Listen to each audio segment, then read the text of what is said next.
भाजपा प्रदेश अध्यक्ष एवं सांसद सुरेश कश्यप ने इंदिरा गांधी मेडिकल कॉलेज शिमला में कोविड वैक्सीन की पहली खुराक ली। इस अवसर पर मेडिकल कॉलेज के चिकित्सा अधीक्षक जनकराज मौजूद रहे। इस अवसर पर उन्होंने मीडिया से बात करते हुए कहा कि कोरोना हिमाचल प्रदेश में भी सक्रिय है और यह एक गंभीर विषय है। उन्होंने कहा कि केंद्र सरकार व प्रदेश सरकार कोरोना से लड़ने के लिए प्रयासरत है और समय पर उचित निर्णय ले रही है। कल ही सरकार ने स्कूल बंद करने, मेले पर रोक, सामाजिक कार्यक्रमों पर 50% उपस्थिति जैसे महत्वपूर्ण निर्णय लिए हैं। उन्होंने कहा कि अभी तक हिमाचल में 1.5 लाख से ज्यादा लोगों को कोविड वैक्सीन लग चुकी है और अब तो 1 अप्रैल से 45 साल से ऊपर के सभी लोगों को वैक्सीन लग सकती है। उन्होंने जनता से आग्रह किया कि बढ़ चढ़कर इस टीकाकरण अभियान में भाग लें। वैक्सीन के कोई साइड इफेक्ट नहीं है। साथ ही उन्होंने कहा कि कोरोना से लड़ने के लिए सारे एहतियात बरतने हैं, जैसे मास्क लगाए रखना, सैनिटाइजर का उपयोग करना और सामाजिक दूरी का पालन करना। हम सौभाग्यशाली हैं कि हमारा देश कोविड वैक्सीन का निर्माण भारत में ही कर रहा है और हम 152 देशों को कोविड वैक्सीन निर्यात भी कर रहे हैं। उन्होंने कहा कि आने वाले नगर निगम चुनावों में भाजपा नेता एवं कार्यकर्ता अटूट मेहनत कर रहे हैं और भाजपा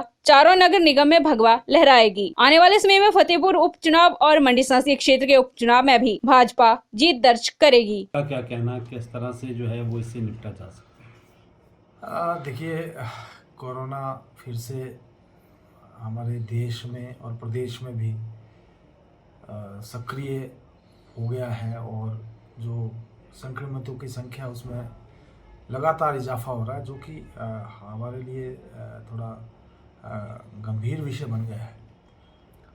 अभी स्थिति काफ़ी हद तक नियंत्रण में थी, लेकिन पिछले कुछ दिनों से इसमें लगातार वृद्धि हो रही है। लेकिन सरकार की अगर बात करें तो चाहे केंद्र सरकार की बात है या प्रदेश सरकार की बात है, कोरोना से लड़ने में लगातार प्रयासरत है। और हिमाचल प्रदेश में जिस प्रकार से पिछले कल कुछ रिस्ट्रिक्शंस लगाए हैं ताकि इसके संक्रमण को फैलने से रोका जाए, उसमें चाहे स्कूलों को बंद करने की बात है या फिर जो किसी प्रकार का कोई भी प्रोग्राम है उसमें जो चाहे वो ओपन में है तो जो कैपेसिटी उसका 50% है, कहीं इंडोर कर रहे हैं तो इंडोर में भी किसी हॉल में अगर कोई कार्यक्रम कर रहे हैं तो उसका भी 50% कैपेसिटी में वो कार्यक्रम हो। इसके साथ साथ वैक्सीन ज़्यादा से ज़्यादा वैक्सीनेशन हो सके, ज़्यादा से ज़्यादा लोगों को वैक्सीन लग सके, उस दृष्टि से भी सरकार लगातार प्रयास कर रही है और हिमाचल प्रदेश में 1.5 लाख से ज़्यादा लोगों को अभी तक वैक्सीनेशन उनका कर दिया गया है। केंद्र सरकार ने नई गाइडलाइंस देकर कि 45 वर्ष की आयु से ऊपर के सभी लोगों को वैक्सीनेशन करने का, चाहे वो बीमार हैं या ठीक हैं, लेकिन फिर भी सभी का वैक्सीनेशन करने का निर्णय लिया है। निश्चित रूप से हमारी केंद्र और प्रदेश सरकार लगातार ये प्रयास कर रही है कि किस ढंग से हम कोरोना से लड़ सकें, क्योंकि जिस प्रकार से कोरोना में वृद्धि हो रही है तो चाहे केंद्र सरकार की बात करें या प्रदेश सरकार में जिस प्रकार से हम देखते हैं कि हिमाचल प्रदेश एक टूरिज़्म का हब है और पर्यटन से हमारे यहाँ बहुत ज़्यादा इनकम आती है। लेकिन कोविड के कारण जहाँ पिछले वर्ष में हमें बड़ा नुकसान हुआ, अभी भी ऐसा लगता है कि फिर कहीं वैसी स्थिति ना आ जाए। लेकिन हमारी सरकार प्रयासरत है और कोरोना के प्रति गंभीर है। उसके लिए जो भी कदम उठाए जाने की आवश्यकता है, प्रदेश सरकार उसको कदम उठा रही है। कश्यप जी, वहीं यदि बात की जाए, लोगों में कहीं ना कहीं वैक्सीन को लेकर डर भी है और जिस लोगों का ये भी कहना है कि वैक्सीन लगाने से जो है वो मौतें भी हो रही हैं।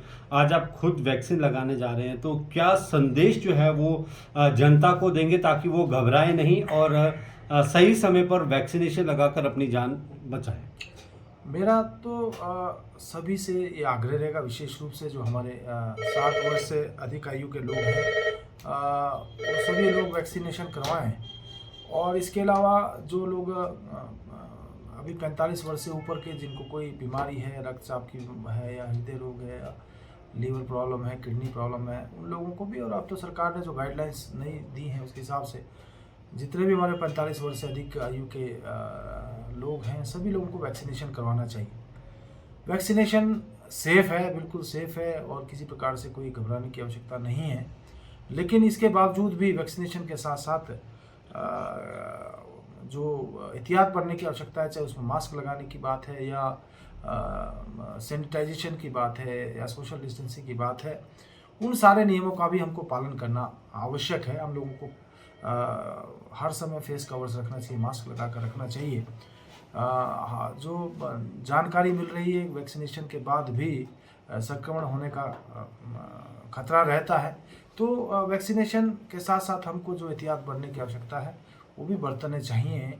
और जहाँ तक वैक्सीन की बात है तो हम सौभाग्यशाली कि अपने देश में बनी वैक्सीन हम लोग यूज़ कर रहे हैं, और आज ना केवल अपने देश के लिए हम विदेशों को भी निर्यात कर रहे हैं। और हमको आज दुनिया के बहुत सारे देश, इजराइल जैसे देश भी हिंदुस्तान की, कनाडा जैसे देश भी हिंदुस्तान की वैक्सीन मंगवा रहे हैं और लगवा रहे हैं। तो हमारे देश के लोगों को गर्व होना चाहिए कि आज हम अगर मेडिकल हेल्थ की बात करें उस दृष्टि से हम बहुत आगे निकले हैं। आज दुनिया के बहुत सारे जो उन्नत देश हैं उनसे भी हम आगे हैं, और किसी प्रकार की शंका वैक्सीन को लेकर नहीं होनी चाहिए। बिल्कुल सेफ हमारे देश की अपनी बनी वैक्सीन है, और लोगों को सभी को वैक्सीनेशन करवाना चाहिए। साथ ही साथ जो कोविड से लड़ने के लिए आवश्यक है वो कदम भी सभी को उसका भी ध्यान रखना चाहिए। सर जी सर, वही यदि बात की जाए, चुनावों का दौर फिर से हिमाचल में भी शुरू हो गया। नगर निगम के अभी चुनाव हैं, उसके बाद 2 बाई इलेक्शंस होने हैं। प्रदेश सरकार भाजपा की यदि बात की जाए तो भाजपा किस तरह से तैयार है इस जंग को जीतने के लिए? जहाँ कॉरपोरेशन के चुनाव की बात है, भारतीय जनता पार्टी पूरी तरह से तैयार है।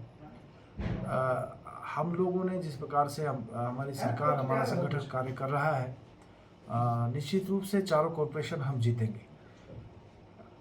इसके साथ साथ जो हमारे 2 बाई इलेक्शन, जिसमें कि मंडी में हमारा जो संसदीय क्षेत्र है वहाँ से हमारे सांसद श्री राम स्वरूप शर्मा जी का दुखद निधन हो गया, और अब वहाँ पर भी बाई इलेक्शन होगा। इसी प्रकार से फतेहपुर का भी बाई इलेक्शन होगा।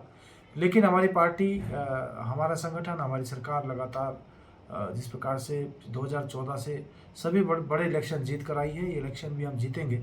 उसमें चाहे कॉरपोरेशन की हम बात करें या फिर हम बाई इलेक्शंस की बात करें, निश्चित रूप से ये भी हम जीतेंगे। उसके बाद हमारा शिमला का कॉरपोरेशन है, उसको भी हम जीतेंगे। और हम जिस प्रकार से 2022 को लेकर चले हैं कि उस उम्मीद तक को तोड़ा जाए, फिर से सरकार भारतीय जनता पार्टी की बने, उसके लिए हम लगातार उस दिशा में आगे बढ़ रहे हैं। Thank you sir. PRTV के लिए शिमला से पुष्पेंद्र की रिपोर्ट।